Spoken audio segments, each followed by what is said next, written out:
Hi, this is Teacher Party. Do you like, share my content, my YouTube content? Subscribe. It's free of charge. So you do know I'm Teacher Party. So now I've transitioned into full-time teaching, but I'm a qualified professional accountant. So I've practiced as an accountant since 2008. Up until 2021.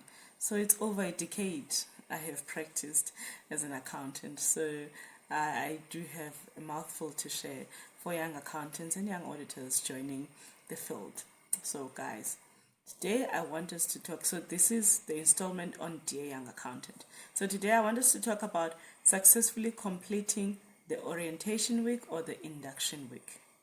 It is very critical that you as the young auditor or young accountant, you complete the induction week successfully. Now, someone will say it's a no-brainer. You would know. Someone would say you are expected rather to finish the induction, so it's no-brainer. Nobody needs to remind you on YouTube that you must finish that. I have to remind you. People are capable of things, Young accountants are capable of things, or young auditors, When the induction is office-based, people try to attend. There are those who will have an excuse the first week and they start being sick But people try to put their best foot forward. Some they don't try in the beginning, but people try to put their best foot forward if the induction or the orientation is office-based. Then people start doing interesting things when the induction or part of the induction is not office-based. Like, for example, if the HR function has been outsourced, so instead of going to the office where you're going to be working, they'll give you an address of their HR consultant, the office address of the HR consultant, so you need to go there to do your fingerprints, to do your criminal record, your qualification verification. So many people, they'll be booked that, for example, let's say the office is in Sandton and you have to go to the HR consultant's offices, which is in Midrand, and maybe are booked to be there half a day. Many people do interesting things, They don't even show up. Guys, don't do that. It's not professional. Complete the induction period or the orientation week, because this is the foundation that you need to allow yourself to grasp, because any problems you're gonna have in a company, they will always be measured against something you should have learned during orientation and induction, and you must be very present physically and mentally in the process, because the foundation you're going to be given there, it determines your staying and your living in the organization. Not living in your own terms. So I'll put it professionally that way. So commit to the full induction week, orientation week or month. If a company does not give you that, please ask for it. I know some companies can be small and they might overlook providing induction. Please ask for it, because you don't want to do things assuming they're done this way. You want to know what the company expects, and this is what the company prefers, the way things to be done around here. So you can't use your own discretion. That's the right word. You can't use your own discretion. So please, sometimes a person will say, but no, Patty, I'm just a temp accountant. The person I'm filling for is sick, is sick. There are people who have cancers and some chronic.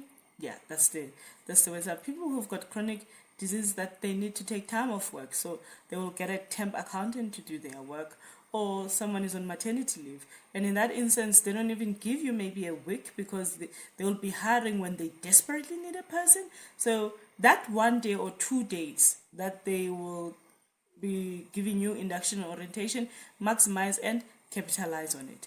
2, learn about the culture of the company, learn about the values of the company. Guys, this is critical, because once you do something wrong in the company, it will always always be tied back to you're not living up to the values of the company. You're not living up to the culture of the company. And when you get promotion or you're hired for a senior role, they will always say you've exhibited the values of the company. You've applied them to the fullest, and the seniors were impressed by you showing the values of the company and exhibiting the culture of the company. So guys, the values and the culture of the company, they are the syllabus. Now that I'm a teacher, I can put a word to it. They become the syllabus or the curriculum that you need to abide with, or you need to always tie back to, because whatever you do in the company, the values and the culture, they become their measuring scale. So you want to know that. And during orientation and induction week, they will be immersing you on the culture of the company and the values for the company. Ask their interpretation of the values. You can't think respect means respect as in like dictionary respect. Ask the interpretation and note it down, record it somewhere, because you don't want to be accused that you do not exhibit respect to your peers and to your clients. And when you thought respect is just saying yes ma'am, no ma'am, and to them respect is you meeting deadlines. That's how they interpret it. So you need to know how they interpret the values and the culture. Learn about the work delivery method. That's the third tip. It's post-pandemic. It's post-pandemic now. I'd like to believe, correct me if I'm wrong, but there's an option to work from home. There's an option to be office-based. There's an option to have flexi time. There's an option to have a blend of all. During orientation, ask that. The days when you'll be expected to be in the office, or also client, if you're an audit clerk or you're an accountant for an accounting firm. So sometimes, because you can be an accountant for a corporate, you're just doing their books, or you can be an accountant in an accounting firm that does multiple books for different clients. So you need to know if you're gonna be client based many a times, and you need to know the periods when you are client based, and the expectation around you logging the hours when you're client-based. You need to know that when you start. So you don't want to be, and you need to know the flexi time. I'm not a morning person. I'm not. I'm a person that burns the midnight oil. The first thing I ask is, do you have flexi time? Because for me, I best deliver at night. I'm the ghost in the office. But if the company doesn't have flexi time, now I'm in teaching, there's no flexi time. Like students are at school at a particular time and they leave at a particular time, so I've got no way around it. But in corporate, you've got way around it, because many times you're working with a computer and a client and you book appointments. So you want to know earlier on, what is the work delivery method? Are you expected to be in the office forever? At what time? And all that. Number 4, dress code. As a young accountant, you need to know, as a young auditor, you need to know the dress code. Someone will say, this is a no-brainer. Guys, some companies are very even strict with the color. And first of all, I don't like dressing up every day. I'm a person that drives with slippers. So sometimes I used to forget to even take them off, and I'd walk into the corporate building and you'll hear the HR director saying, girlfriend, did you see what you're wearing? So, yeah. But I don't like dressing up and all that. But when I do dress up, I've got days, When I do dress up, I like bright colors. You can see my makeup has got a little bit of sparkles. So I like bright colors. Look at my dress. It's printed patterns and a bright color. So you want to know that as a young auditor and accountant, what is the dress code? What are the colors? Luckily, I just love black hair. I don't like experimenting with color in my hair. But there are some people who just look gorgeous in blonde. And for me, it doesn't look not professional, because maybe the haircut or the wig, it is beautiful wig. It doesn't look disrespectful in any sense. But you guys go through the HR policy. If they don't allow you to have the client, especially if you're going to be client based, they want to exhibit a professional image. So you must know the colors they prefer their staff to wear. You see, I'm wearing hoop earrings. I love dramatic earrings. I've got ones that have got a continent of Africa. So you need to get the dress code policy because they will be very clear that you're not expected to wear hoop earrings. You're not expected to wear maybe bright colors, and your hair has to stick to its natural color. That's the safest that they usually say. The hair must be in its natural color. So if I am African and my hair is this color, well, this is fake hair that I have, but my hair color is this tone.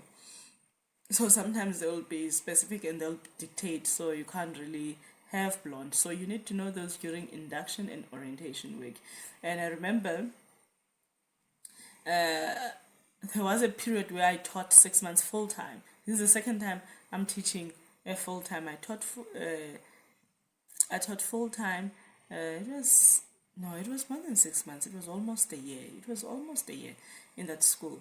So I used to have long nails with patterns and everything. And then I got a call to work as a fund accountant in some firm in Sempton. And the first thing my agent said, you need to take out that color. And I was like, wait, somebody's going back to corporate, my God. Now I need to get rid of my patterns, my nails with patterns and the crazy color. So please, that will be dictated in the HR policy. You need to know that. Now I like, when I dress up, I like dramatic things. So, so you need to get the HR policy around that. What do they mean leggings? What do they mean string tops? What do they mean shorts and all that? You need to know that, because and if you don't know this, you might think when a company says Friday is casual, you might think you're coming in with your sneakers, with your jean and your golf shirt. To some companies, casual means only wearing a jean. They still expect you to put in your formal shoe. They still expect you to have a shirt on. They still expect you to tuck in. So guys, I'm phoning please check the dress code policy. It will eliminate some of the headaches you might have. The fifth one, know the social media policy. As a young accountant, these companies have got social media policies. Guys, you can't be posting things that infringe on other people's religion, on discrimination, racism, gender intolerance, and all those. These companies check, okay? Because remember, a company is a brand, and you are a brand. They don't want to be associated with somebody that doesn't exhibit their values. It's just a cultural mismatch. So please know the social media policy. And also, some companies, they'll say, please share in your Facebook about our services and all that. Know those things up front. Some companies would not even want you to say anything in social media about what they do if you're not the spokesperson or the public relations officer or the marketing officer. Some find it offensive. So you need to know the social media policy, like during orientation week, that you need to know. Okay, guys, the ninth tip is learn about the powerful people in the corporation, the decision makers. Guys, you are young accountants, but you're going to find something very interesting in corporate. The person you think they're very junior, they are not that junior. What they say it gets taken seriously. Somebody might be a PA to the boss, and you're thinking, oh no, it's so and so, the PA to the boss, they are not decision makers. Hey guys, know who says one thing and everyone jumps, because first of all, you want to be on their wrong side. Second of all, you want to develop relationships with them so that you stay in everyone's good books. And also the exco, befriend them, follow them on LinkedIn, ask for mentorship during lunch or whenever they've got time. You've got nothing to lose. You can invest so much in your career with every resource that is available at your disposal. Okay. Learn the communication etiquette with clients. Guys, this is not to say you can't write an email or you don't know how to speak English. External communication is critical. It carries the brand of the company. Now, if you're saying something that is so reckless or something that is quoted, that is misquoted out of context, and remember, written communication is not as verbal communication. With verbal communication, there's the tone, there's the gestures, there is the eye contact. Written communication doesn't have that. It's always interpreted. It's always interpreted by the reader in according to their perception or according to their understanding. So if you're sending an email externally, get someone, even your colleague, even someone a little bit senior to just cast an eye in your email so that this doesn't come back to harm the brand of the company. And also, if you feel like somebody has quoted you out of context and they're not telling the truth, don't write it down. Don't. Just take a walk. Take a walk and come back to your desk and get somebody to help you draft the email in the most polite manner and professional manner you can possibly come up with. So your written communication is very important, especially to external stakeholders and the ESCOM members.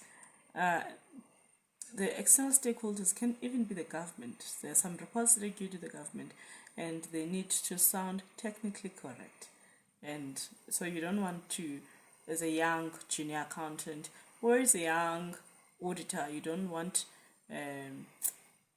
or an article clerk, you don't want to be caught in the fire that you said something whilst you meant to say. Okay. Learn professional etiquette in the office, in the department, in the client's offices and all. Guys, especially if you're in the audit world and you are at the client's offices, carry yourself professionally. You get judged on these things. You really get judged on these things. Also, for those office-based accountants, office-based auditors, young auditors, if you're invited at a function as a young accountant, it's not a buffet, guys. Yes, the company is sponsoring it, and it might seem free food to you, but don't show that. If you are really, really hungry, eat your lunch before you go to the function. You need to carry yourself as a professional. So now, if you go in there as if you are having an appointment with food, no one is going to take you seriously professionally. But this is not some hunger relief program they are doing. It's a network session.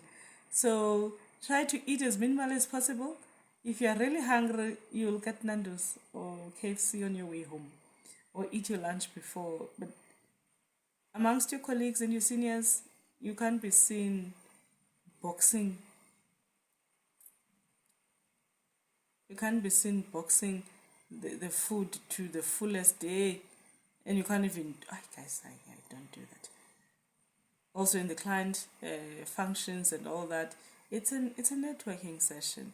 Even though it's relaxed, it doesn't mean you must carry yourself as you would in your own flat. Yeah, please. And if it's free alcohol, it doesn't mean it's a drinking spree. Guys, it's not a festival. You're still at work, even though it's a relaxed environment, a catch-up session. The 12th one is get the right machine, guys. You know this one? You will thank me later. During orientation and induction, get the newest laptop, the fastest laptop, because your deadlines are not going to shift because your laptop has been buffering or your laptop has to be taken to IT for fixing. Everyone will forget that when you have missed the deadline. They will say you are incompetent. They will never say our computers are incompetent. So now, don't play that polite card on saying when they are giving you an old machine that can't even reboot or something.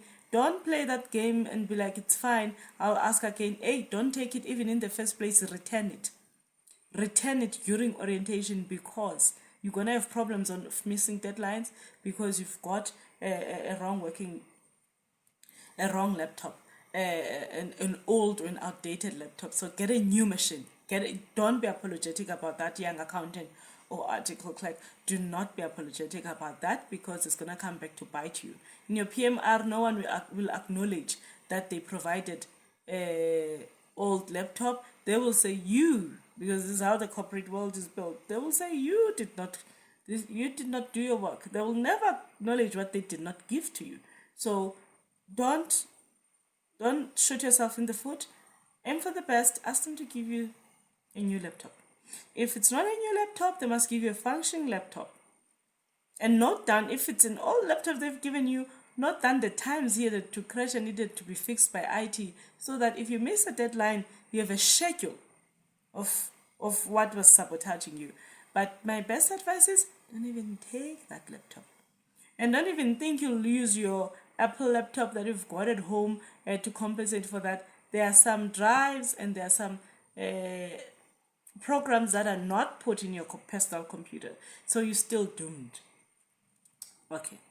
Learn about your colleagues' strengths and weaknesses. That is tip number 13. Guys,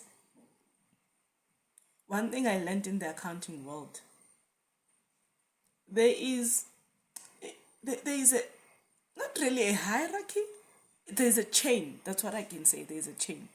You might be thinking you are a good accountant, you do your work on time.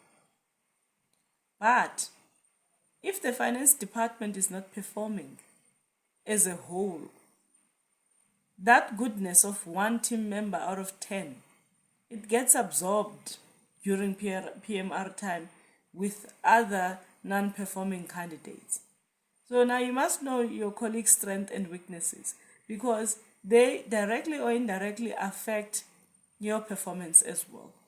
Sometimes in audit, you might be given to audit receivables, and the person who's auditing payables is not very strong. As much as you will meet your personal deadline, but the team will not meet the deadline, because there are some people that need to put more effort and they need extra help. So you, as the young accountant, as an audit clerk, you need to know that very early, so that you flag that colleague, do you need help? Can I help you with something? Or you flag to the audit manager that so-and-so is battling with this. So what is the best method? Or who can we hire to assist? That will help you to get your performance recognized as a team rather than as an individual. So yeah, do learn your colleagues' strengths and weaknesses and plan around that.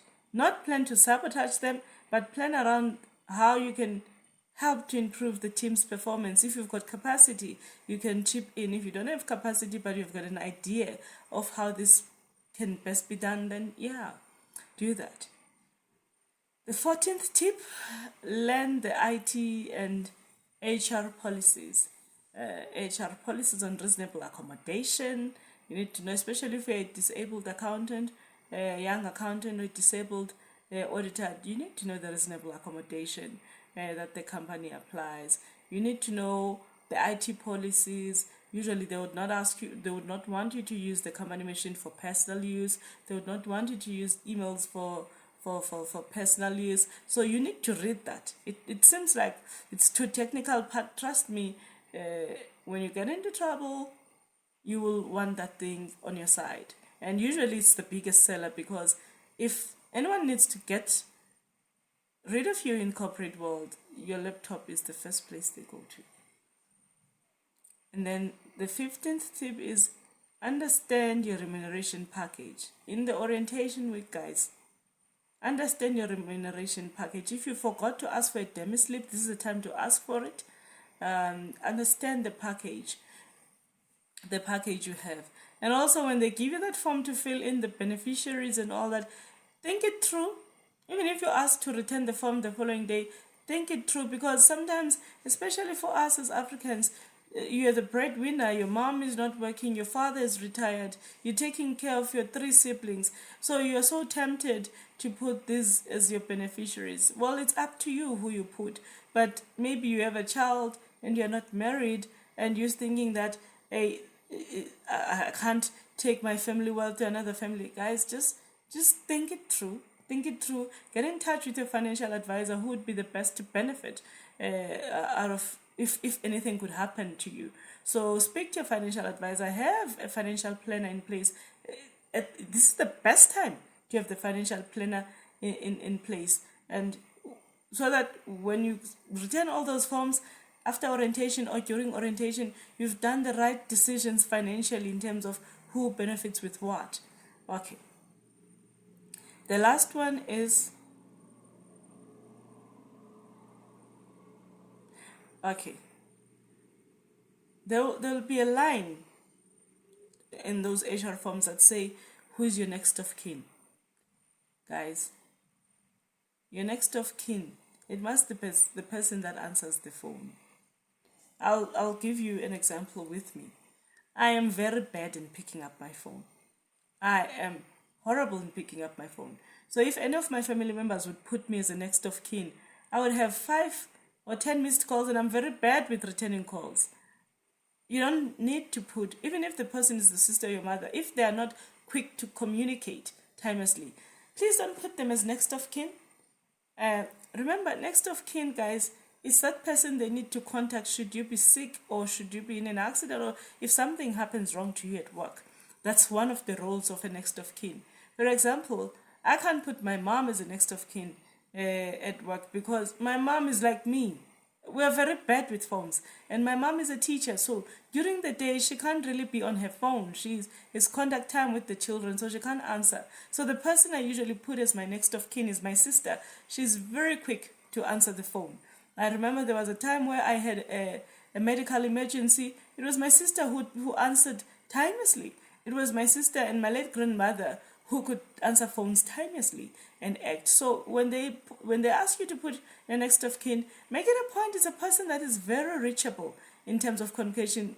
Should any medical emergency occur, these are the people that would come quickly to your rescue. Guys, this is Teacher Party. Like, share, subscribe. I hope I've helped you, Young Accountant. My email is moyopartyswa@gmail.com, moyophathiswa@gmail.com. I usually disable comments because I'm a teacher, so I don't have time to go through the comments during the day. So, but the email is the best way to reach me. 081, that's my cell phone number now. I'm going back to my email. It's moyophathiswa@gmail.com, or in LinkedIn, just inbox me. On Instagram, inbox me. On TikTok, inbox me. My name is Teacher Party on all these platforms. Bye.